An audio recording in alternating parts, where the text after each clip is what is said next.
Dans ce nouvel épisode de notre série La Pop fait le taf, nous allons parler de la médiation.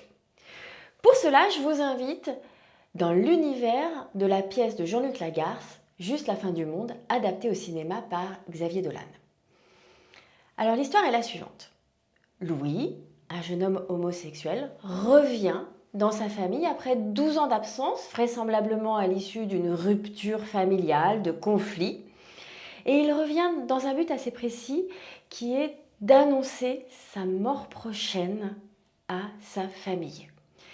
Il espère en quelque sorte médier la relation abîmée, rompue avec sa famille par la maladie. Si vous n'avez pas vu le film, pas vu la pièce, arrêtez-vous tout de suite, spoiler annoncé. Rien ne va se passer comme prévu. Ou plutôt, tout va se passer comme si 12 années ne s'étaient pas écoulées. Comme si c'était la veille que le conflit s'était déclenché, que la rupture avait eu lieu. Toute la famille est sur le qui-vive, tout le monde est angoissé par ces retrouvailles. Les malentendus d'hier sont les conflits d'aujourd'hui. Bref, avec tout ça, Louis va repartir chez lui sans avoir pu annoncer à ses proches devenus si lointains ce qu'il était venu leur dire. Il n'a pas pu médier la relation à travers la maladie et bien sûr, il ne va pas non plus pouvoir préparer ses proches ni complètement se préparer lui-même à cette épreuve ultime qu'est son propre décès. Que nous apprend cette œuvre de la nature du conflit ?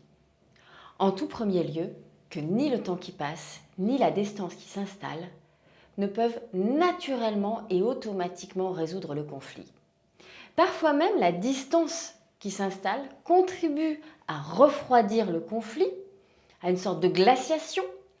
Le conflit s'enquiste un petit peu comme un ulcère, une tumeur qui vient s'ancrer au plus profond de la relation, mais qui est là quand même et qui fait que dès lors qu'il y a un irritant, et parfois l'irritant c'est le seul fait de devoir se côtoyer, et là, toutes les douleurs, toutes les souffrances, toute la vivacité du conflit ressurgit.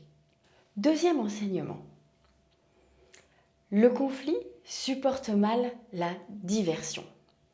Ici, dans le cas de Louis, on peut imaginer que la maladie ferait diversion. Finalement, une maladie grave, une mort prochaine, ça vaudrait bien le coup quand même de s'asseoir sur toutes les bisbilles. Il y a quand même plus important. Eh bien non, le conflit résiste, y compris aux choses les plus importantes, les plus fortes en émotion de l'existence. Une naissance, un mariage, une maladie, un décès proche. Évidemment, des objets de diversion tels que ceux-ci vont un temps parfois éclipser le conflit. Mais ils restent en fond de paysage et effectivement, rien n'est plus frustrant que de le voir réapparaître aussitôt que les émotions fortes liées à l'objet de diversion s'estompent. En réalité, le conflit appelle des postures et des gestes dédiés à sa résolution. À ce titre, la médiation constitue un cadre et une méthode sécurisée pour résoudre les conflits.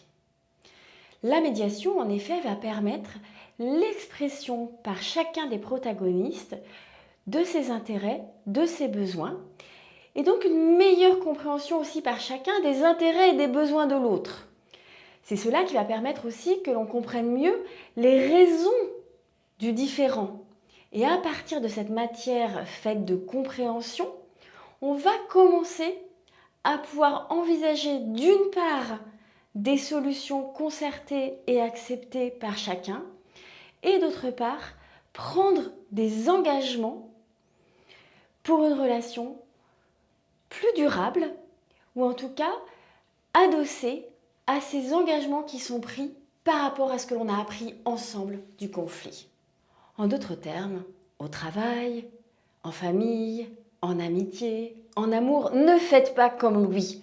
Ne comptez pas sur le silence, ne comptez pas sur la distance, ne comptez pas sur les diversions pour évacuer le conflit.